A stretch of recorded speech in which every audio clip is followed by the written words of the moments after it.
Good evening, everybody. This is Ebone with UnboundUAV, and I'm going to be doing a few videos today. Actually, I'm going to break things apart to keep them short and sweet. So we have the Beta85x HD, and to go over quickly the pros. It's small, it's agile, it's good for indoor or out. It's a bit of fun. The really big pro is it can use GPS.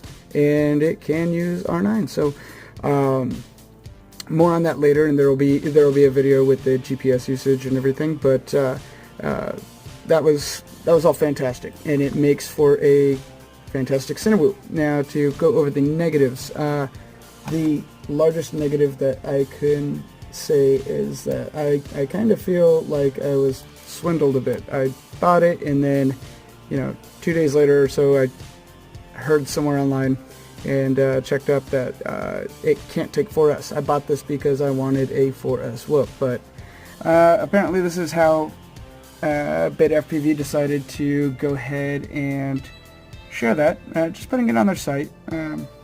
There wasn't any info to the customers or anything, or any info about swapping out the ESC for one that I wanted. I wanted a 4S ESC, but instead I got a 3S one that says 4S, and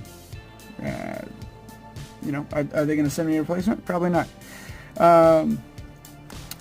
So getting past that, it could be because the ESC, it could be because the 4S pack, but I actually went through a flight controller on this already, and that was kind of a shame.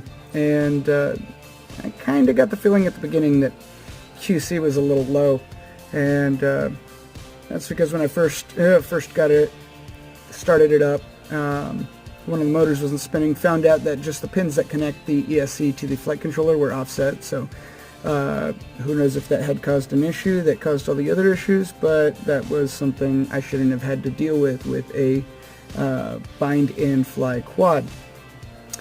So all in all, I got everything working.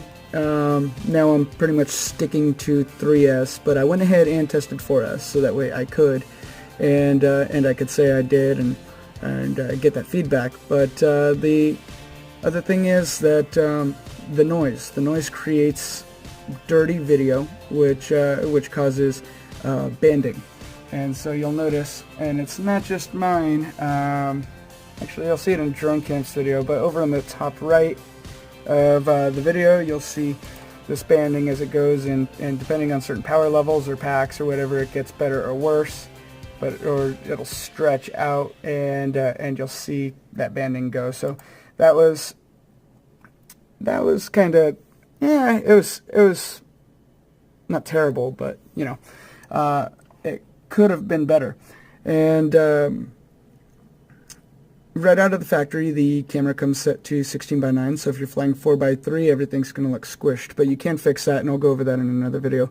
The sound is terrible off the bat, and once again, I'll go over that in the camera video.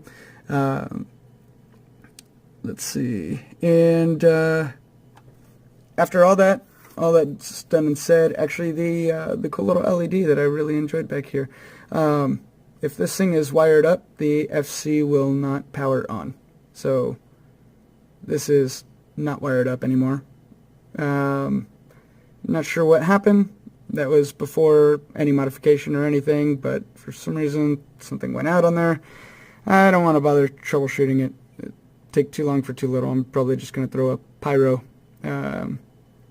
race light on there or something. Just shave up some weight, still get the benefit of an LED, and not have to deal with all the junk that comes with it. So those are the positives and negatives so far of the quad itself. We will be going over batteries, and camera, and fixes as we go along. So what it comes down to is, would I buy this quad again? No. I would not buy this quad again. I would rather build one.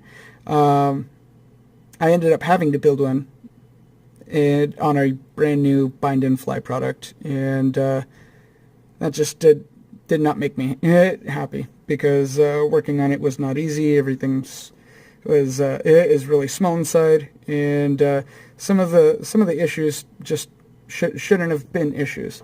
Oh, and last bit, I guess I'll throw it in this video since we're talking about the quad, is to get rid of the banding. Put a little cap on there.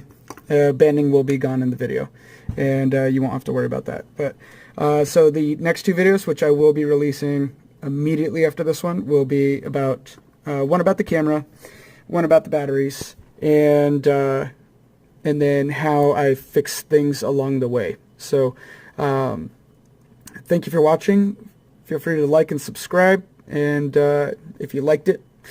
If you didn't like it, feel free to like and subscribe so you can catch my next video that you don't like, and feel free to comment. Let me know what I can change. I'm always trying to make this better so that way I can give good information and entertain you guys.